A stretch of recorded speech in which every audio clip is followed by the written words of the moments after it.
Cela fait 5 ans que la communauté économique des États de l'Afrique de l'Ouest a adopté la déclaration d'Abidjan sur l'élimination de l'apatridie.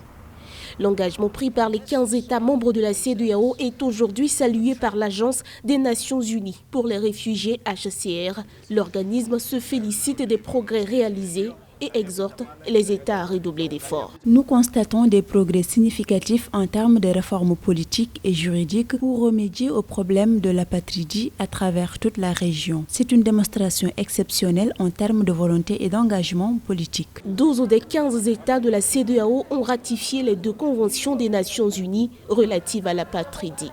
9 États ont mis en œuvre des plans d'action nationaux. En Côte d'Ivoire, 400 000 enfants de plus ont été sortis de l'apatridie. La Sierra Leone, pour sa part, assure désormais l'égalité entre les sexes dans la transmission de la nationalité. Le Libéria lui a emboîté le pas. Ce serait mettre fin justement à une sorte de discrimination, à une sorte d'injustice sociale et juridique que de permettre aux femmes aujourd'hui de transmettre leur nationalité. Les VBG qui naissent des situations de conflit touchent plus les femmes et les enfants. Lorsqu'il y a un abandon au niveau de la famille ou du père, ce sont les femmes qui deviennent les principaux parents en fait des enfants. La déclaration d'Abidjan sur l'éradication de l'apatridie a été adoptée en février 2015.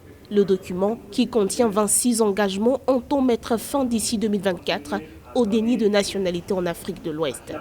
Une région où les apatrides étaient estimés à 700 000 en 2018, selon le HCR.